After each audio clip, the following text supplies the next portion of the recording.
Hello बच्चों, welcome to Sunil academy. और आज की इस वीडियो में हम करेंगे बेटा क्वेश्चन नंबर 8। इसको मार्क कर लीजिए, मोस्ट इंपॉर्टेंट क्वेश्चन है इस एक्सरसाइज का।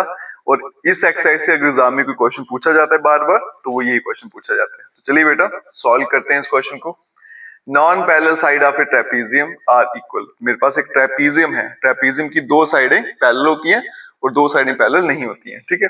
तो उसने बोला कि जो नॉन पैरेलल साइड्स हैं, जो साइड्स पैरेलल नहीं है, जैसे एडी और बीसी, ये दोनों आपस में इक्वल हैं। तो मुझे बताना है कि आपका ट्रेपीजियम है एबीसीडी इज साइक्लिक, मतलब वो सर्कल के अंदर है। साइक्लिक का क्राइटेरिया क्या रहता है बेटा? अगर अपोजिट एंगल का सम 180 हो जाए तो वो फिगर जो है उसको हम क्या बोलते हैं? It is a cyclic. Given में क्या है? ट्रेपीजियम है एबीसीडी, जिसमें दो साइड तो पैरेलल हैं, एबी और सीडी, और जो नॉन पैरेलल साइड है वो इक्वल है, मतलब एडी इक्वल टू बीसी मैंने यहाँ लिखा हुआ है। टू प्रूफ क्या करना है कि ABCD is a cyclic trapezium. उसका क्राइटेरिया क्या रहेगा? अपोजिट एंगल्स का सम ए प्लस सी या फिर बी प्लस डी, क्या रहेगा? 180। कंस्ट्रक्शन लगेगी थोड़ी सी बेटा, ड्रॉ करना है डी, दो परपेंडिकुलर ड्रॉ करनी है, एक डी और दूसरा सी एफ। कौन सी लाइन पे? ए पे। अब देखिए बेटा प्रूफ पे, मेरे सामने दो ट्राइंगल बन गई, दोनों को कॉन्ग्रुएंट प्रूफ करेंगे। तो in triangle A E D and triangle C F B, ठीक है। दोनों ट्राइंगल में अब बराबर क्या है वो लिखते हैं। तो सबसे पहले तो बेटा यही बराबर है कि A D equals to B C. ये मुझे गिवन है कि नॉन पैरेलल साइड्स आपस में बराबर हैं, एक हो गया। दूसरा बेटा एंगल जो है वो 90 डिग्री के हैं, तो angle D E A equals to angle C F B is 90 degree. और तीसरा क्या है यहाँ पे कि DE equals to CF।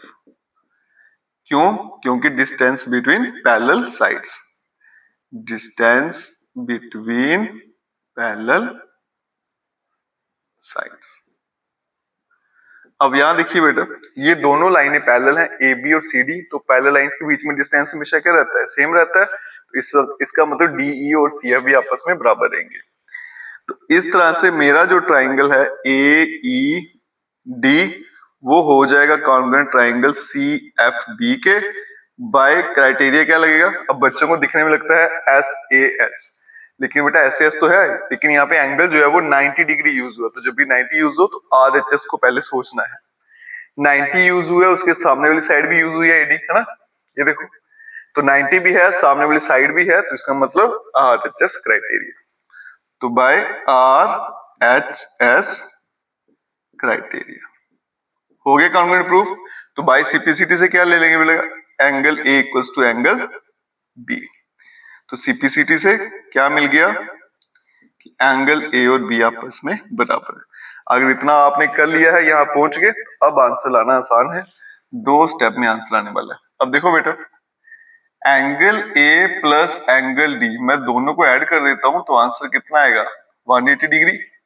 Reason क्या रहेगा? सम ऑफ एडजेसेंट एंगल, बिकॉज आपकी जो AB है वो पैरेलल है CD के, और AD जो है वो इज ए ट्रांसवर्सल।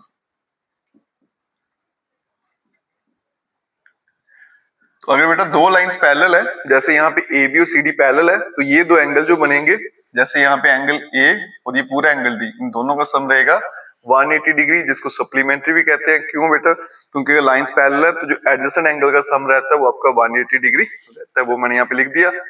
लेकिन A किसके बराबर था? B के बराबर। तो बनेगा बेटा angle B plus angle D equals to 180 डिग्री। और ये तो मुझे प्रूफ करना था कि अपोजिट एंगल का सम कितना है बेटा? 180 डिग्री, ठीक है। तो B और D दोनों मिलकर कितना बन रहा है? 180 डिग्री। देयरफॉर जो आपका ट्रेपीजियम है ABCD is a cyclic trapezium, और यही मुझे प्रूफ करना था, हेंस प्रूव्ड। ठीक है, इंपॉर्टेंट क्वेश्चन है बेटा, जरूर तैयार करना है। बाकी वीडियो अच्छी लगी हो खूब सारा शेयर करिएगा, और चैनल को लाइक सब्सक्राइब शेयर जरूर करें। Best of